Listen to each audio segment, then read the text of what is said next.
Hi, I'm Annabella Luu, and I'm a guest on the Voices of CBCity podcast. I'm speaking and writing on Gadigal country, where traditions of storytelling have persisted for tens of thousands of years.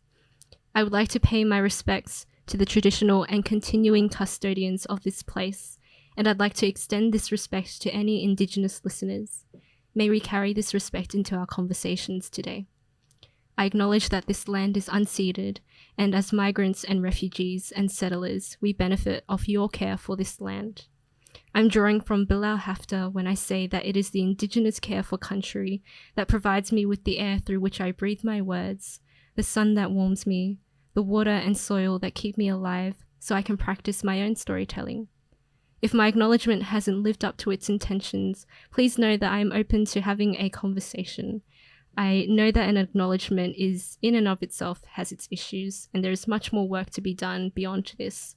But this is the first and conscious step I've pledged myself to take as a writer in any space. Hi, I'm James, local resident of Canterbury Bankstown. And I'm Anna, community development worker in Canterbury Bankstown. Canterbury Bankstown is rich in diversity, from the languages spoken, countries of birth, journeys to CBCity, along with the various identities, abilities, faiths practiced, achievements, and multi-generations. Together, we'll be interviewing a range of community members from Canterbury Bankstown. We'll be amplifying diverse voices from across the CBCity to give you an insight into other cultures. Together, we're working to create a great CBCity where we all belong, feel welcome, safe, and embrace our differences.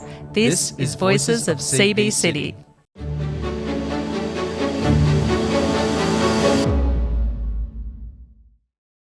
Annabella Luu is a Vietnamese-Australian writer, slam poet, and perennial student from southwestern Sydney. For Annabella, poetry is a way to access the tenderness of our hardened selves. Her work sustains an ongoing conversation between her cultural heritage and her experiences as a second-generation daughter of refugees living on Darug Land. Annabella studies English, creative writing, and screen production at the University of New South Wales. Her family, friends, and writing community are the lifeblood and core audience for her writing. They have inspired her to learn Vietnamese at the moment. Annabella has performed her poetry at the Sydney Opera House, the Museum of Contemporary Art, the FCMG, the Sydney Town Hall, Bankstown Poetry Slam, Westside Poetry Slam, the University of New South Wales, and most notably, in front of her dogs. She has published her writing in Platform 1 with Story Factory and featured on FBI Radio. She has also exhibited her visual artworks at AGNSW, Tweed Regional Gallery, and PYT Fairfield. Thank you so much for being here today, Bella. How are you going? Good. Thank you for pronouncing my full name as well. You did a good job. Thank you. Yeah. Thank you. All good. There's a lot of work to be done in terms of pronouncing different names from different cultures and such. So you've been quite busy the last 6 months or so. You've been involved in a lot of different art projects. Recently you performed at the Opera House. Mm-hmm. Let's take a step back for a second. Mm-hmm. And can you tell us a bit about where did the passion for arts and poetry come from? Okay. So the passion for arts, I would say, is both implicit and explicit. So, when we were kids, my mum would read to my twin sister, Annette, and I before we went to sleep. My dad would sing to us, and my dad really loved drawing cars specifically. He always says, like, in another life, I'd be a car engineer or something, a car designer. Our grandpa, my relationship with my grandpa was him telling us stories of how he came here. And they felt really like mythical and epic when I was a kid. But now as I grow older, the sort of reality of them hits me. And then that love for arts became nurtured and fostered through school, specifically through my English teachers, Miss Tran and Miss Stafford. So the reason why, what made them such good teachers was that they would treat you as a writer, not as a student. They treat you as a writer with something to say. And then my passion for slam poetry in particular, because I never even knew it was like a genre or a medium to express yourself until I went to Bankstown Poetry Slam. And that's where I saw the immediate impact of poetry, not as something you just study in your books, but as a way to talk to someone right in front of you and a way to create social change as well. So that was the explicit way. And I always thought that like arts and particularly poetry was something that was quite far away from me and my sister when we were young. Like I thought, you know, I'd have to travel to even just to the city or something to access these spaces, or I'd have to write about certain things that were sort of removed from my own lived experience. But I've been reflecting in the last maybe 2 or 3 years that I've been, you know, entrenched in this space, and I realized like creativity was always a form in our family. I only just found out that because, you know, English is my parents' second language, and so my mum, when she was 16 and living in Saigon, she actually wrote poetry, and it was published, but I never knew that. And, you know, the poems, we can't find them anymore, and she's forgotten them as well. So that's something that I've been mourning. And I found out, like, only because I saw my parents with their friends, that they're really funny in Vietnamese and they're really witty in Vietnamese. And it's something that they have been, I never got to access because, you know, I would consider myself more so an English speaker returning to Vietnamese. Yeah. So, and then the sort of third aspect to that question is that I read a quote by Edwidge Danticat, and she says that immigrants and refugees are, and I'm paraphrasing here, but they're creatives in their own right because survival itself is a creative force. They had to innovate to get here. It takes a lot of hope and within that imagination to imagine a new life for yourself when you're fleeing your country. So I'd like to think that I'm continuing a legacy of art making as well. And that's only something I've recently discovered. Right. Yeah. It sounds like it's come a bit full circle as well. And yes. Bit of a hidden treasure with your mum being involved in a bit of poetry as well, right? Mm-hmm. Yeah, yeah. And if we were to look forward now, like in terms of current and future directions, how has that sort of shaped what you do in the present, say, for example, with university and the Bankstown Poetry Slam and even the Grand Poetry Slam? I think, like, I would say that it's like an understatement to say that like arts and poetry and Bankstown Poetry Slam has like changed the trajectory of not only my career but like my life too, because I realize like this is the work that I want to do.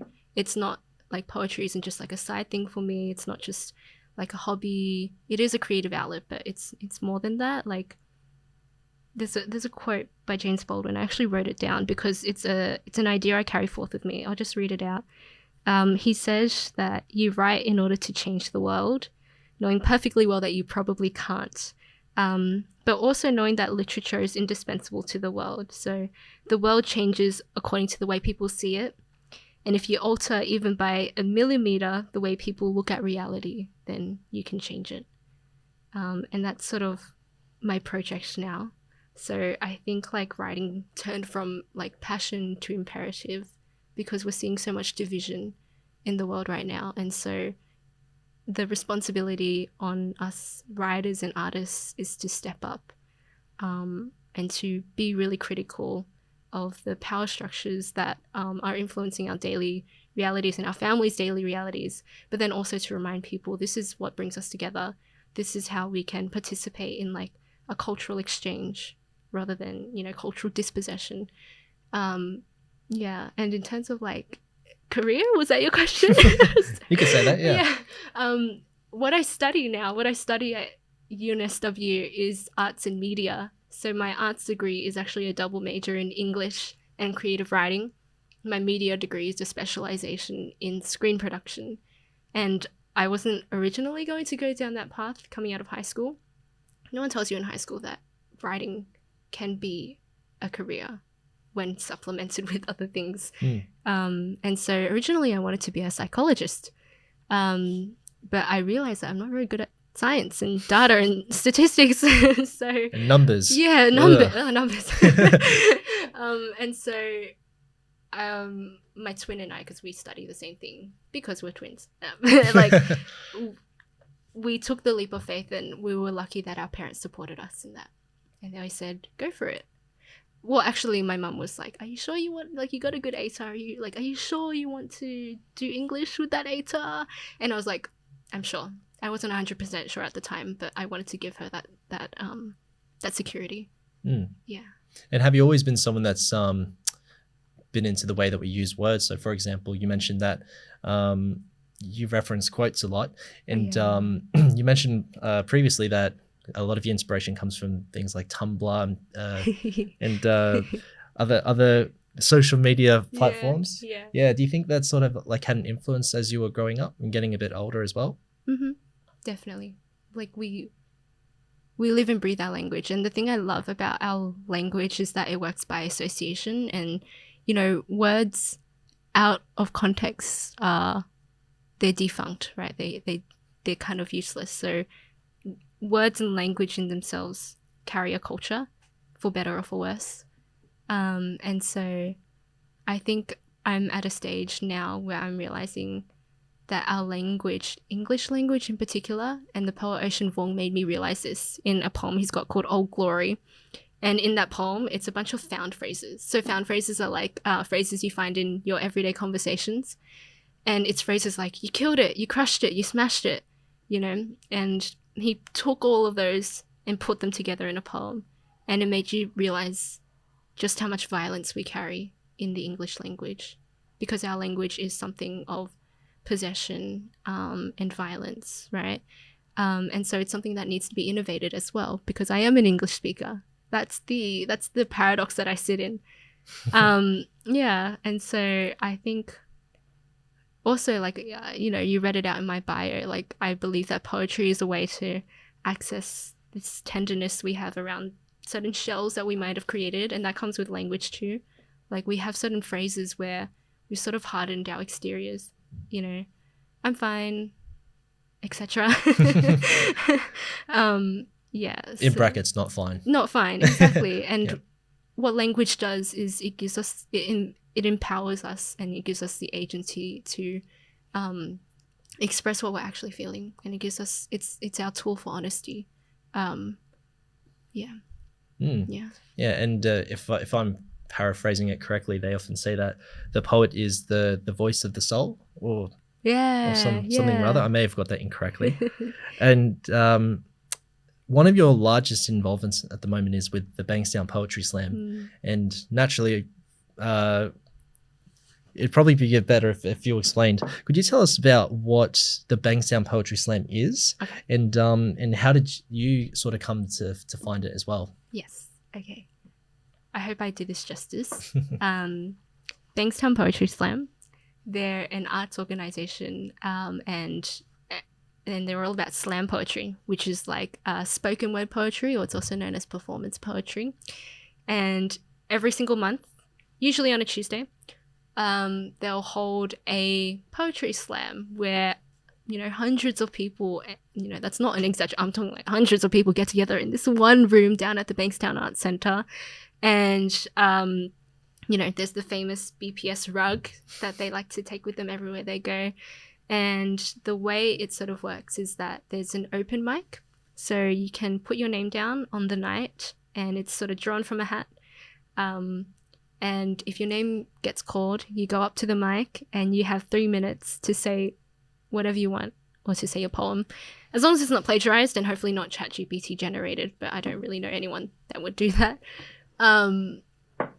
So you have 3 minutes, and in those 3 minutes, sometimes you're reading from your phone, sometimes, I've seen people get up and say like, oh guys, I wrote this on my way home on the train from work. And so everyone will say, oh, I can't swear, new bleep. So-and-so. Yeah, so-and-so. And so the space is very safe in that sense. So you have 3 minutes, you say a poem, you get down. As if someone hears a line that they like, people click. I actually, I couldn't click my whole life. I learnt to click for the Bankstown Poetry Slam. I was like, everyone around me was clicking. I was making no noise, and I was like, this will not do. It's an entry requirement at the door. Exactly. Actually, I know a woman, Jackie, from the audience. She said that she couldn't click, so what she does is she like fairy claps like this. And the reason that we click, I think I need to like fact check this, but historically, like I think when slam poetry originated somewhere in America, they performed it in like an apartment space. And so they couldn't clap really loud when they heard a good line. So clicking was a way to show you appreciation. And Daphne, who's the host of Westside Poetry Slam, always likes to say, if a line clicks within, then you click on the outside as well. Yeah. And then after that, the audience scores you. So on the night, Bilal, who's the host, will pick like 5 people from the audience to be the judges for the night. And they'll score you out of 10, and the scores are usually really close, like point something will be the difference. So it might be like a 9.9. Someone gave an 11 out of 10. We just wrote down 10 out of 10. Broke the metric scale on that one. They couldn't contain the excitement of the poem. So the audience will score, and then there will be 4 winners for the night, and they'll go into a big grand slam that happens sort of early next year, where they all get put into teams and these teams compete. But all that competition aside, Bilal always says that the point is not the points. The point is the poetry. The points are an excuse for us to gather so we can share stories. It sounds like a very welcoming and inclusive environment. Just taking a quick detour, because you mentioned that obviously no one's ever turned up with a AI generated poem or anything of the sort that we're aware of. On an unrelated note, do you think that AI could ever replace the poet? I've been thinking about this a lot. I'm a huge believer in that your poetry is lived, and AI doesn't live for now. Doesn't live our lives. It doesn't live through our grief and our love and the connections we make, and it doesn't feel our anger. The data that's put into AI is also biased data as well. And, you know, I've, in my own sort of spare time, I sort of experimented with like, hey, AI, ChatGPT, write me this. And it's usually really vague. And it usually, like, I actually tried to get it to write about Bankstown one time, and I noticed that it was a very homogenizing view of Bankstown. And so what poetry gives you that AI doesn't give you is multiplicity and complexity and the context of the writer. Especially when it comes to slam poetry, you have someone stand up and embody their words. Like, you see them and you hear their voice, and that's something an AI could never replace, in my opinion. The authenticity of it. Yeah. So I do think AI can innovate in other areas, but I think when it comes to literature and writing, no for now. Interesting. It was just funny that you bring that up, because ChatGPT is literally like taken off over half the world at the moment. But there is like the issue as well of like copyright and like what is being used to train ChatGPT. It's the work of other authors, so it's not protected. So there's a lot of work to be done in terms of guardrails and protection there as well. Absolutely, yeah.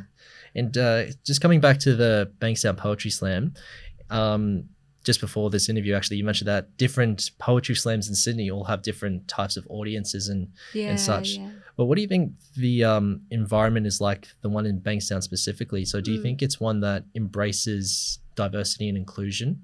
Yeah, and I would say like those words, diversity and inclusion, it's like they're sort of a given when it comes to Bankstown. They're never explicitly said. Like, it's more about like Bilal as a host, he always says like, you know, I can stand up here and say, audience, give the safe space for the poet, but he said it's without you, the audience, that would make me a liar. I can't do that without you, the audience.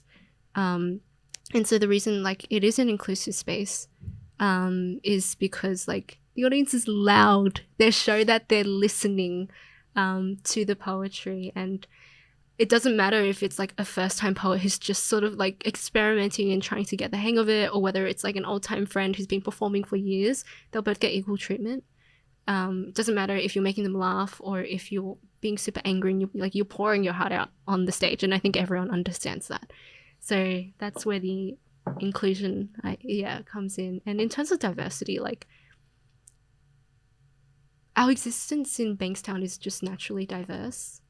I think Bankstown Poetry is a space where people can share their cultures without shame. They can share their cultures with a lot of pride. They don't have to write their poems primarily in English. I remember there was a feature poet, please forgive me, I've forgotten her name, but she performed a poem in Arabic. I obviously was not the audience for that, but I was able to sit in the audience and see, my friends around me, my Arabic friends around me, responding to that, and that still meant a lot to me as well.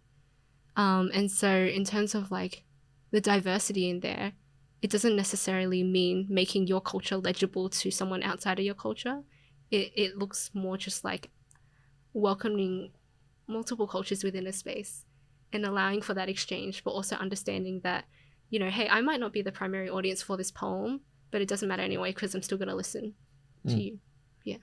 Right. So there's a bit of that emotional sentiment as well that comes with that in terms of people coming together, and whether they're not even speaking English, you can sort of see that they're presenting something in a lot of truth when they're presenting as well. So that's important. Yeah. Just on that with like the part about inclusion, and you talking about poetry and it being such a personal thing that AI will not be able to replace. But I was fortunate to go to the Grand Slam, and like hearing you talk about working in teams, I didn't really, I couldn't get the sense of that till I witnessed it on stage. And then thinking about poetry is personal, but then you're working in teams, like what you're working on when you're going to perform your own work in Bankstown, but then being in the finals with working within a team. And they could be culturally diverse, they could be, different, identify differently as far as their, their sexual orientation or gender, or there's that complexity there. I just wonder, like, how do you guys go about creating that collective work as a team? Yeah, when it's it can be so. I think it's like, yes, we come from diverse experiences and identities, but it's not a barrier. If anything, it's an entry point to honestly a lot of joy because we exchange our experiences. And I can speak from being a Vietnamese woman, right? I think it comes with the intention of like, I'm never going to sit down and say, right, I'm going to write a poem about being Vietnamese, or I'm going to write a poem about the patriarchy, because then by doing that, I've sort of lost my way, because then by saying that, I'm saying, okay, I'm writing for a very specific audience that I'm not interested in speaking to as much as, say, my own community. And so with my team, so one person was Lebanese, I was Vietnamese. I should name their names. Alnaz was Lebanese, Asha was Niuean, Daphne was Turkish, I was Vietnamese. And we all we started the poem by sort of joking. I'll say my line. I said to the people in the opera house, like, I'm a bad Asian. I suck at maths. And just by doing that, we sort of relinquished ourselves from being spokespeople for our races. And, it's all in good humor and good fun. But I think, at least me, I'm young. I'm still learning post-colonial literature in uni. I cannot be a spokesperson for this entire history before me. I can only speak from my own experience. And so what you said, Anna, about Anna, about coming together as a team, it was more of us just becoming friends, which I know sounds super sentimental, but it's needed for poetry. I always like to say like the Grand Slam, because you're in teams, it's like doing those group building exercises, but you can't sort of BS your way through it. Like you have to do it genuinely, because if you don't know each other properly, you don't write good poetry. Yeah, and so I think just my memories working with my team, like, you know, we talked about cultures, we talked about queerness as well and how that intersects with our cultures, but at the end of the day, we're sort of just relating anecdotal experiences. And so we started from the ground up. We never came in and said, we've got to represent X, Y, and Z. Yeah, we instead, we asked ourselves the questions of like, you know, what's your relationship to your language? Do you know your language? Are there any words, to quote Daphne, that your brain short circuits to? You know, can you cook? Like, what food do you like? What food has your mother taught you? You know, what's the space like in the kitchen?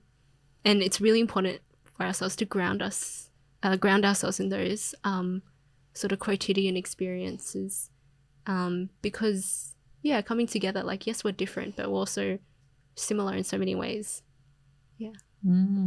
It's quite progressive. Yeah. So what to you, Bella, does Bankstown Poetry Slam, what does it say about this local community? We talk about the term social cohesion a lot, right?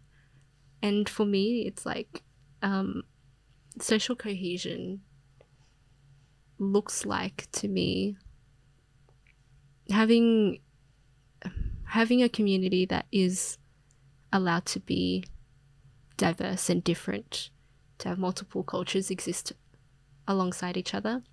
So social cohesion to me doesn't look like assimilating to one language. It doesn't look like homogeneity. Yeah, it looks like cultural exchange. And I think that's what Bankstown is.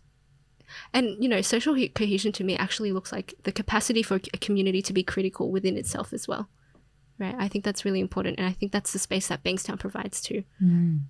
Sometimes being at a poetry slam is really challenging for me. My assumptions are challenged, my beliefs are challenged, my emotions are challenged as well. But that's exactly what that space is for. And so social cohesion for me looks like the space for us to have dialogues and to view our differences as entry points for discussion rather than division. And I was at a medical center the other day in Bankstown, and I saw a sign just to the bathroom, I think it was, and it was written in Arabic, and then it was written in Vietnamese, and then it was written in English. And I was like, where else would you get something like that? And I was like, that's Bankstown to me, because like there's so many different cultures here. And you can go on YouTube and check out a poem called My Australia by Sara Mansour, because she captures Bankstown really well in that poem. But yeah, there's so many just cultures living side by side here, and a lot of the times the reasons that we've been brought here as migrants and refugees are also very similar. And yeah, sorry, I've lost track of the original question. I have too, that's okay. I guess looking at the bringing in that critical discourse as well. To me, that also highlights that importance for like respect. Always doing that with respect. And Bankstown Poetry Slam has felt like, to me, it has genuinely felt like a safe space to explore that. Because like, look, like the lived reality of our cultures is messy. Like, we can't just say like, I'm this and you're that. Like, we live in Australia, which means that our upbringings are very similar. Like, I think one of my friends made the point that like, even though, you know, they were Vietnamese, they picked up almost like a Lebanese accent because their friends were like Lebanese. And it's like the lived reality of our cultures is so intertwined that we can't see it in didactic ways anymore. So even for me, like, it's so hard for me to articulate that as well.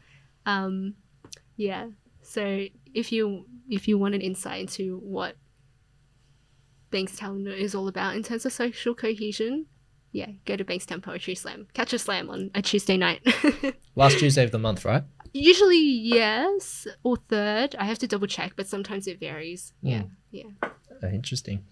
And are there any particular moments you have in relation to Bankstown Poetry Slam that you are very fond of or are particularly special to you? So, my sister and I, we volunteer at the slam. So Bilal trusts us because this used to be his job actually, but he entrusted us to getting the tickets at the front door. And it's something that we take a lot of joy and care in because, you know, we're sort of the point of contact for people who are regulars at the slam, but also people who are new. And so when we greet them, like we want them to feel welcome and we want them to feel important, no matter how brief our interactions might be. And so that's like always a highlight for me whenever I go to the slam, scanning people's tickets. There was also a time where Bilal accidentally got my twin and I's name mixed up on stage. And so he always said that if he ever did that, he'd give us $5. So we got $5 that night, which is really nice. Yeah. But yeah, like fond memories, like I have so many. And, you know, I've had conversations with people like after I've performed and they come up to me, they say why, you know, my piece resonated with them. I come up to poets as well and, you know, I thank them for their poetry. So the space is really good for that. And always at the end of any poetry slam, at the end of the night, Bilal will text the volunteer group chat and he'll find a way to say thank you to us. And that's every single month. He'll find a new way to say thank you every single month. And it's equally meaningful. I think the one that sticks out to me the most is he said, you know, thank you guys for everything you've done tonight. Like we cannot exist without you as volunteers. And he said, out of all the possibilities of a life I could have lived, I'm glad I'm in this one. And I was like, damn, I think you're a poet. Yeah. Yeah. And so, you know, and also in that space, like the memories I carry are friendships I've created to today, and they're friendships with writers that I've always admired from a distance. And when I finally had the courage to come up and thank them for their work, they're so humble. Vivian Pham is someone that comes to mind. Like I've admired her work from a distance for so long, and when I finally came up to her, she was so humble and so friendly. And you know, now like we have conversations. She comes in, she sees me and my sister, she's like, twin hug. Yeah, and you know, there was another poet named Andrew Cox as well, who runs a poetry slam in Canberra, and I came up to thank him for his work, and he did the same to me. Like he said to me and my sister, like, oh my god, I know you guys, like I love like your performance. And I was like, you know me, like I know you, but like yeah, so everyone's really humble. Rob Waters is another. Honestly, I owe a lot to Rob Waters, because watching him perform, he did a feature set back in 2023, and his performance actually changed the way I see my existence here in Australia as a second generation daughter of refugees coming to this country, living on unceded land and living on Indigenous land. He actually said something in his set where he said that his grandfather would say to him, we don't inherit land from our grandparents, we borrow it from our grandchildren. And he challenged a lot of the assumptions I'd made in just acknowledgements of country that I've heard. So he said, you know, I don't say traditional custodians because Indigenous people are still taking care of the land today, right? And we're still preserving it for grandchildren, for posterity. So I owe a lot of my principles as a writer to Rob Waters as well. So another fond memory. And I could go on and on and on. Yeah. Sounds like a lot a lot of very pleasant memories, and it's very noble that you volunteer as well at a place that you're very passionate about too. It's the least I could do. Least I could do, yeah. And that Bilal doesn't have a template that he sends every month. He's changing it up, which is great. Yeah, that's one thing I really value about Bilal. Like he's very intentional and thoughtful in everything he says. Like every acknowledgement of country he does, I can tell he's genuinely thought about, okay, what is my relationship to this land? How do I benefit? Right? How can I pay my respects? Because his acknowledgement of country changes every single time there's a slam, and every space I'm in with him.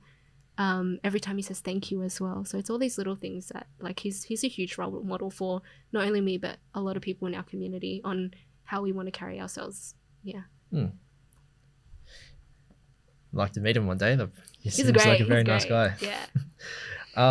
So one of your most featured poems is After Sounds. Yeah. And for anyone that's seen or not seen it before, it's largely focused in a bit of a tribute to your late grandfather and the sacrifices that he's made for your family. Bearing that in mind, have any of the other poems that you've ever written been shaped by any family heritage? The simple answer is yes. Yeah, so like I said before, like I seek to explore my cultural identity in my works, but it's never just about me saying, okay, I'm going to sit down and I'm going to represent, like,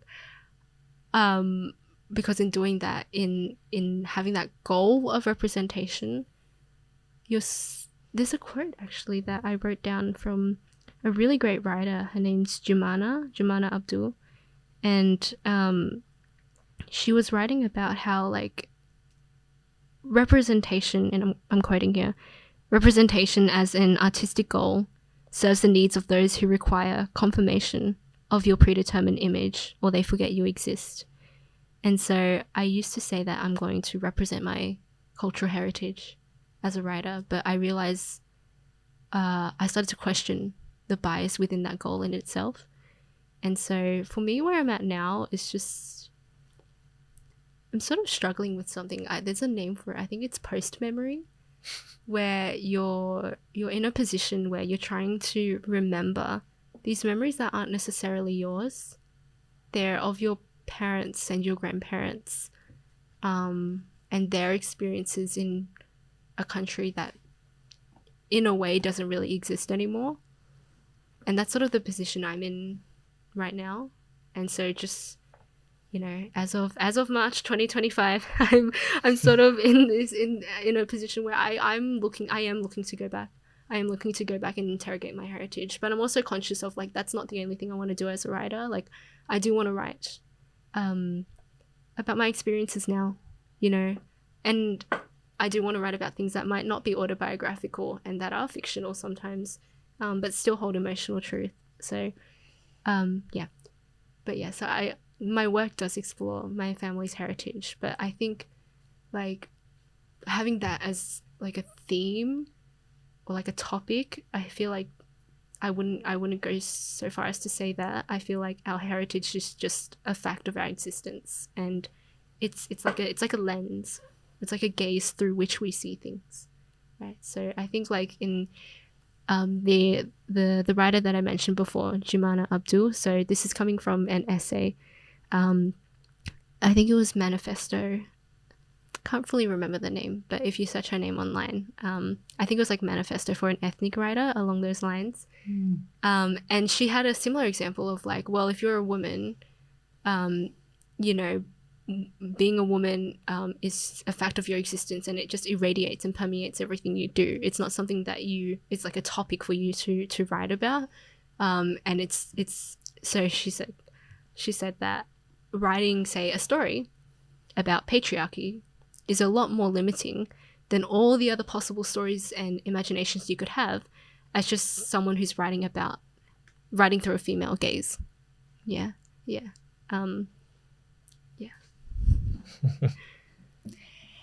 And part of your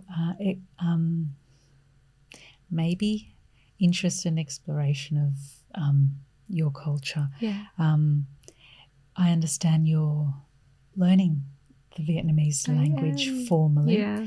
And I'm also interested to know, Bella, when your mum was reading you those stories when you were yourself and your sister when you were a kid, were they in English or were they in Vietnamese? They were in English. Okay. Yeah. So I was quite lucky actually because, yeah, she was able to read things like The Hungry Caterpillar and The Rainbow Fish. The Rainbow Fish. The Rainbow Fish. There was one called Ladybird Fly Away Home, I think was the title of that one, but I'm not sure if that's as common. But yeah, she did read to me in English. Yeah. And what's made you interested in learning the Vietnamese language yourself? When, like, were you speaking Vietnamese at home with your parents, or was it a bit of a mixture of English and Vietnamese, or dialect? Or There's something we like to call, I know other cultures have an equivalent, like Vietglish, which is like English with Viet words interwoven, or Viet words with English words interwoven.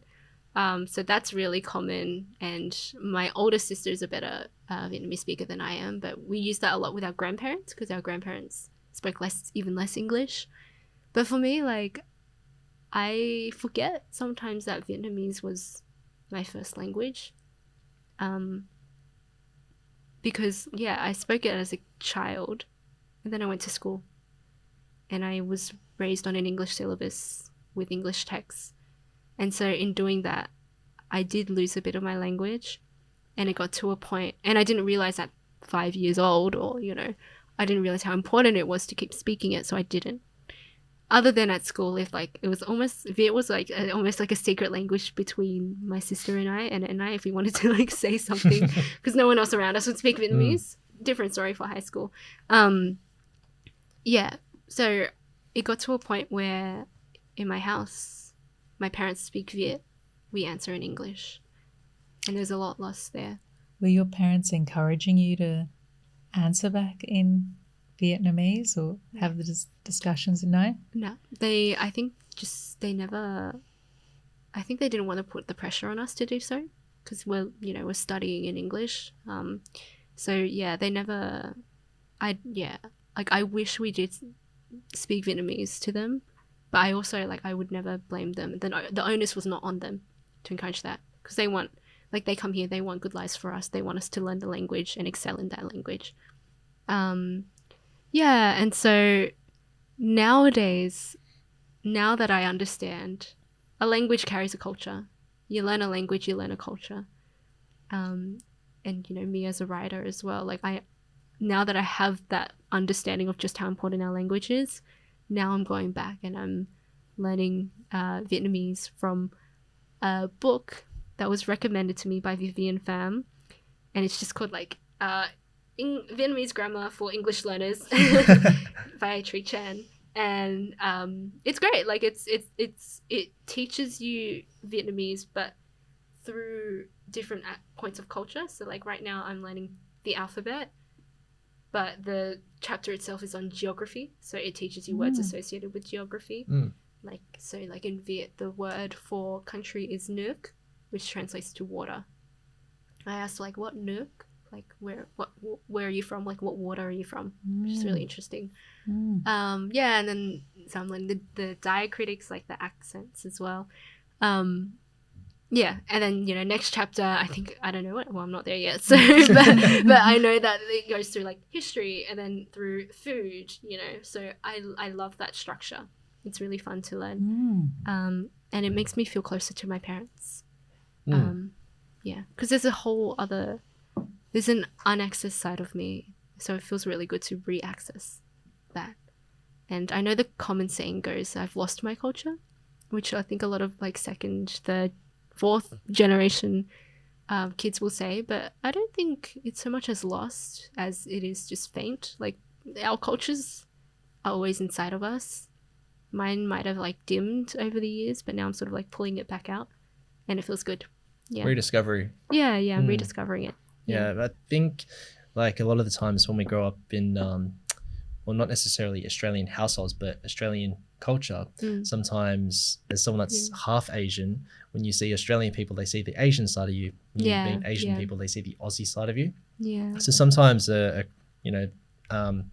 growing up in a country like Australia, we can sort of lose touch with that. But absolutely. I think similar story, trying to explore my Filipino side as well, which along with that comes the food, the language, and as much as the accent as well, not sounding American when you try to do it correctly. Yeah. But on that note, like I really love accents, like because they tell you so much about where a person has been. Like some people, like some of my international friends, like they say like they have an international accent. Actually, I think it was my cousin that said that, and the subtext underneath it was like she has a bit of a Vietnamese accent, a bit of a Singaporean accent, Australian, and it's all sort of amalgamated into one, which I think should be a point of celebration. Like it's not something to mock, never something to mock.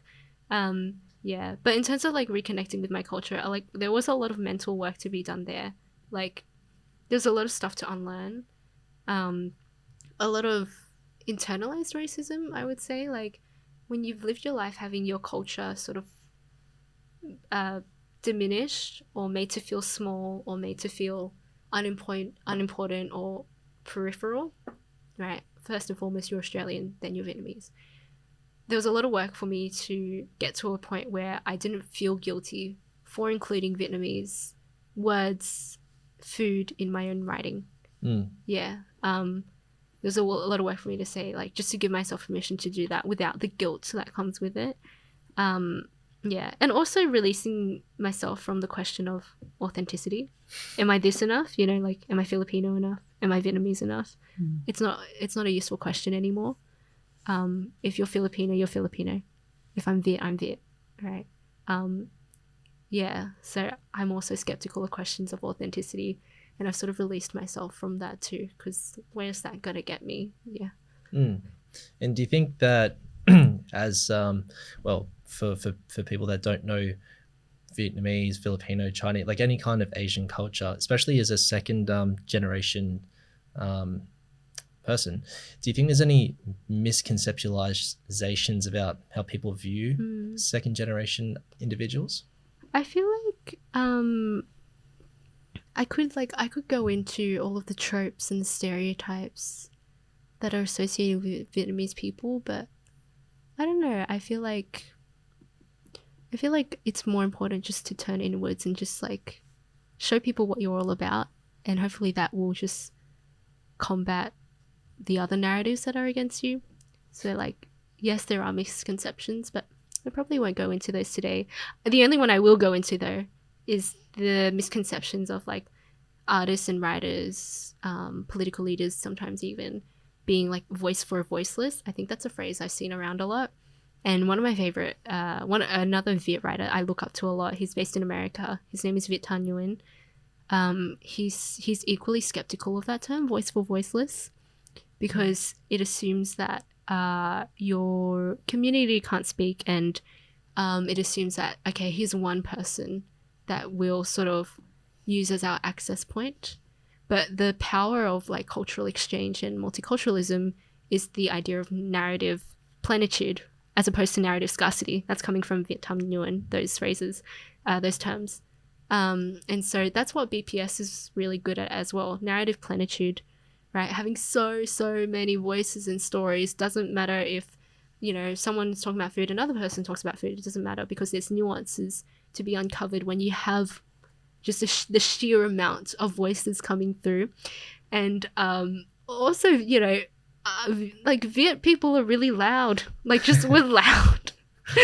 We sing karaoke.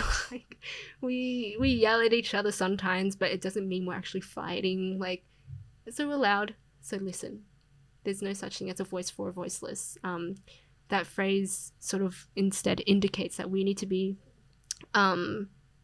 targeting or criticizing the actual reasons that word voiceless or voicelessness exists. Everyone has a voice. We just need to be able to listen to it and seek them out. Yeah.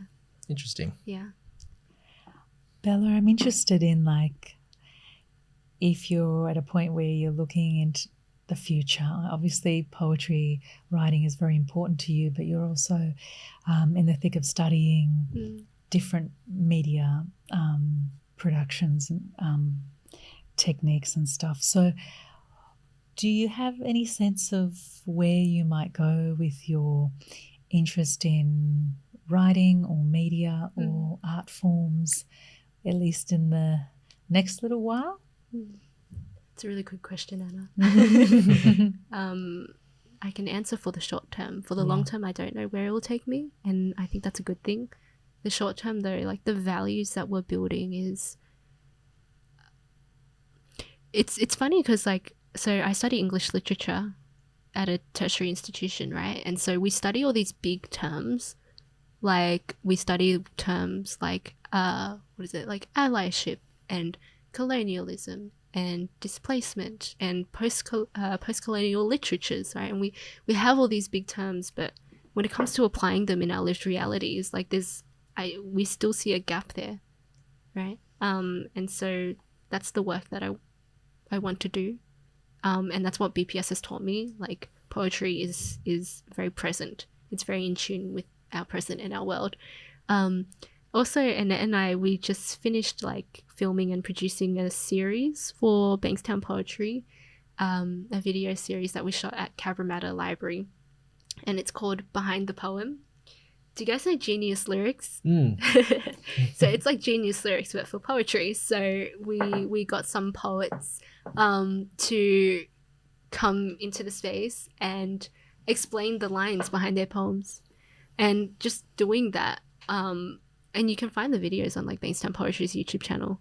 Doing that really solidified like the work I want to do as well, not only as an art maker, but as someone who brings everyone else with me and, you know, gives the space for others to speak. I think that's equally important.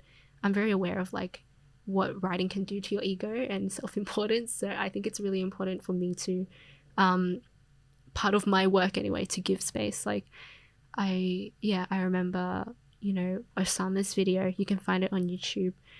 He was just talking about, you know, everything that's been happening in Palestine and in Gaza, and like his family is there as well. And so, you know, he wrote a poem that he was talking about his birthday, but he couldn't fully celebrate his birthday because like his family wasn't with him here.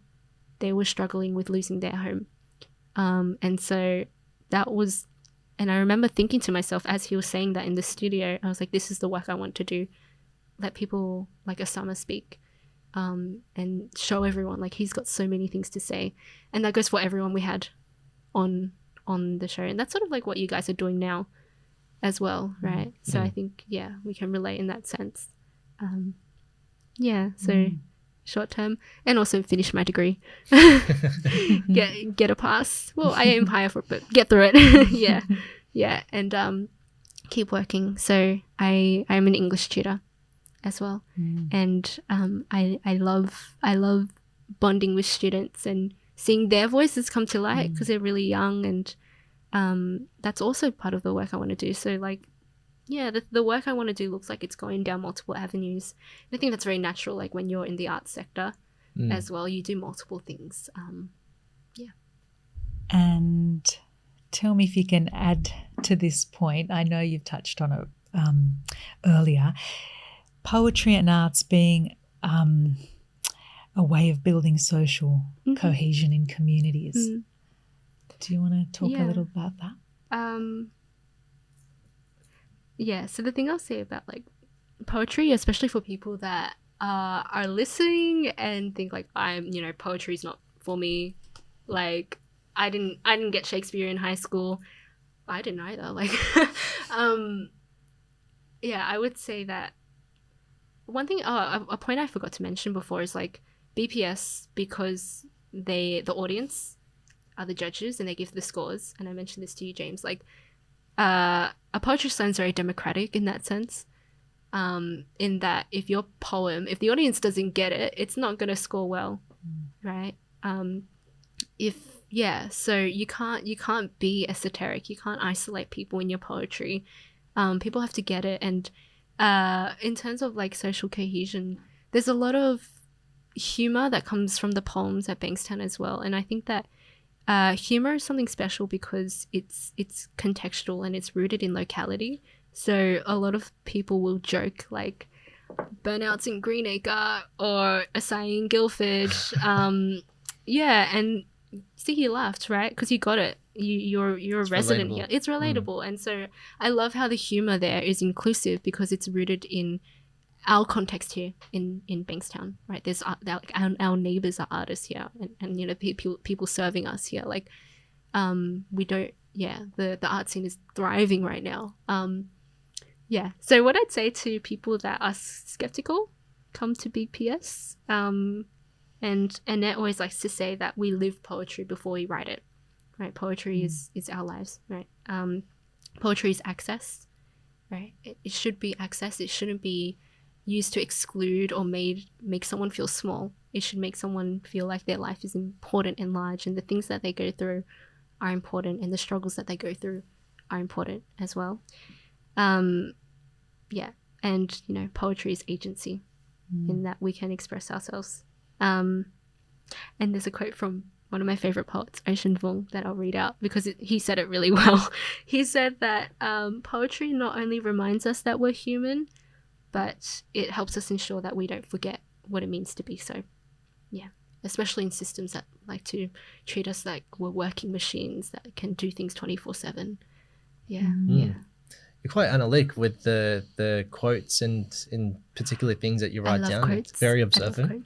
And I have created like a quote of the day Discord server, which is like quotes to diagnose and to prescribe to any mood you might be in. If you need like a gym quote, we've got you. Like you need a TV quote, we've got you too. So. I used to do that where I used to work. I used to put like a note, like a sticky note with a quote, and it usually comes back to bite you because everyone starts joking about it. So one would be about optimism, and then everyone just starts acting pessimistic. It's a good way of bringing people together. It's a bit of a joke. And it's like universal in that sense as well. Like, And on that note, are there any particular poems that you've written or from others that you'd like to share with us? Yeah.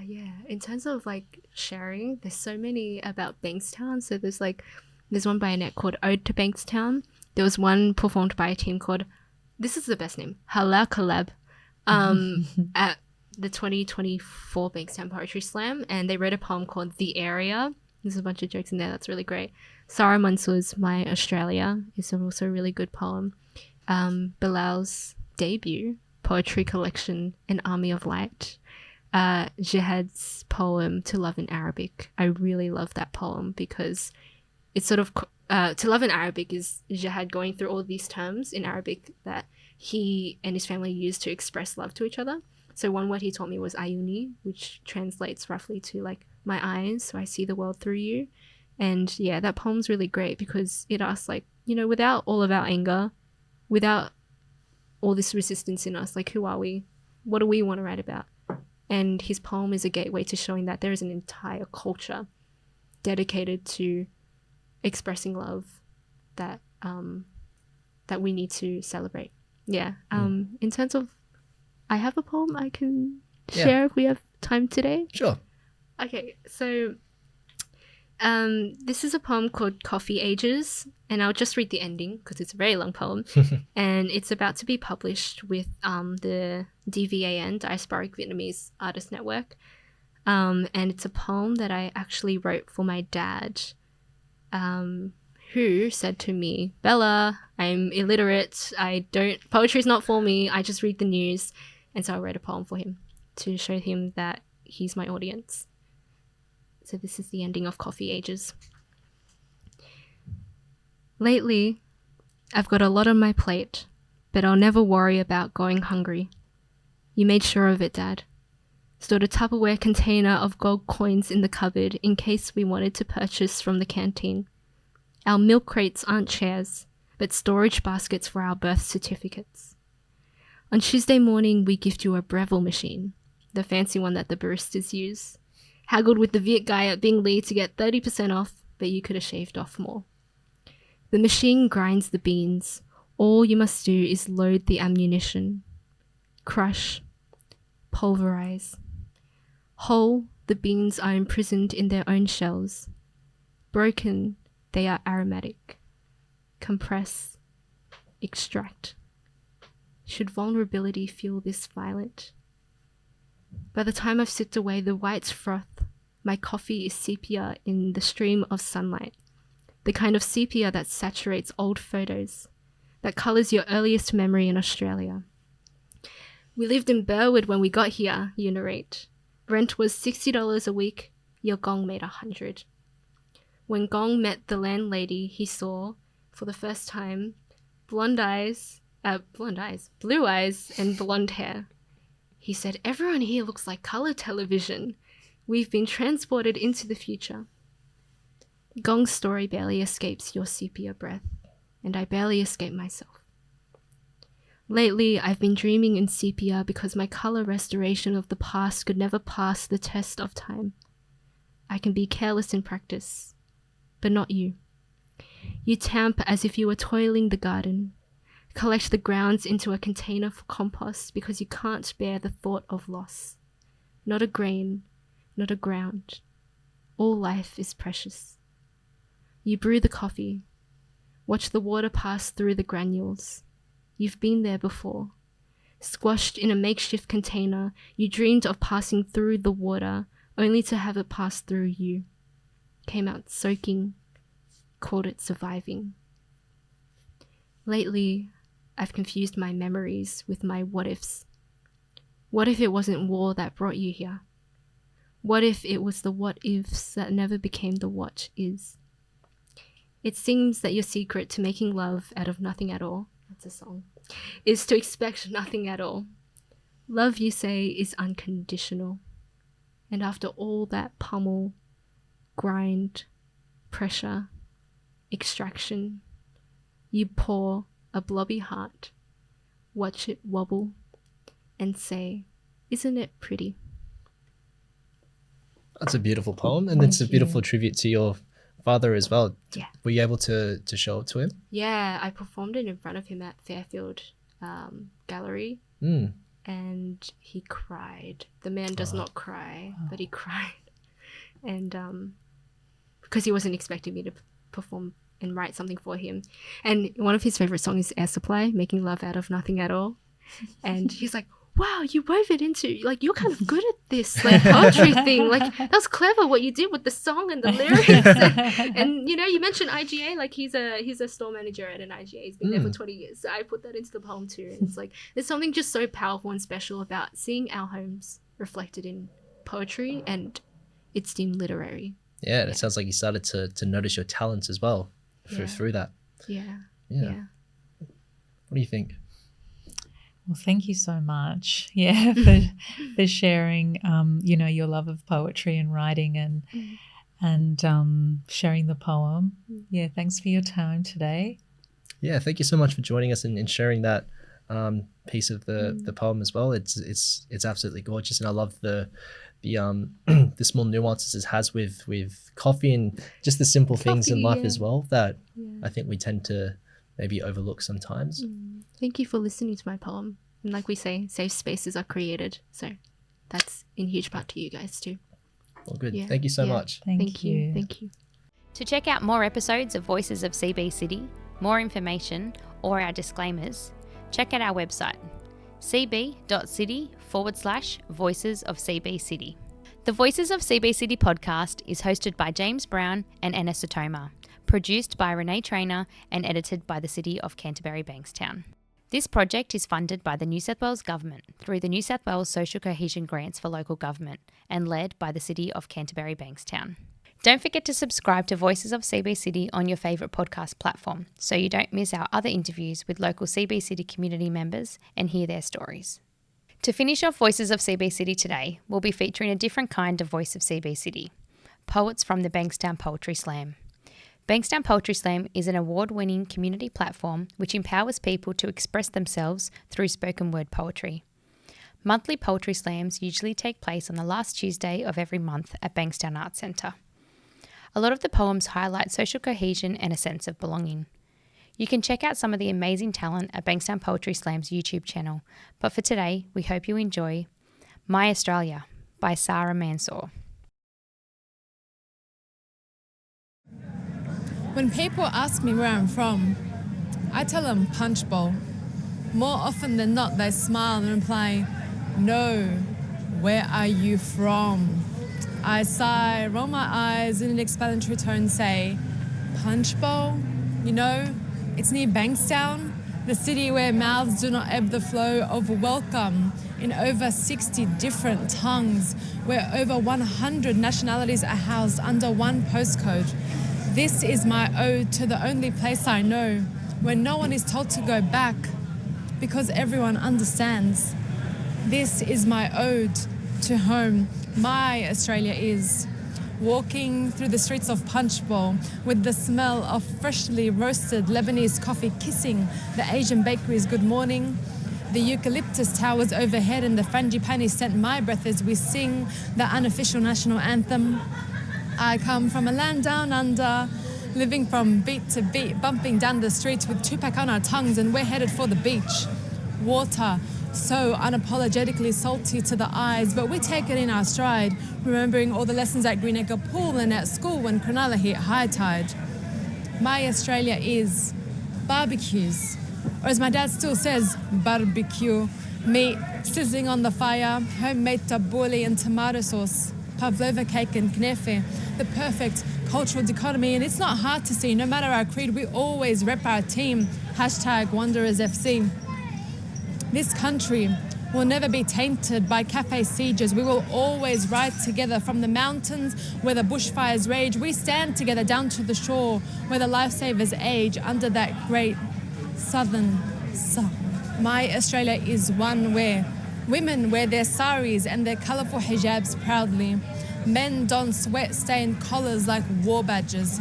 You can get the best fur in Sydney, the realest Lebanese and Chinese, and you feel at ease because no one judges your garlic breath or the tabbouleh stuck in your teeth. It is a place where you can get the most authentic spices in shops where foreign signs sit like jeweled crowns atop their doors. It is neighbours passing barbecued meat over the fence and always saying hello.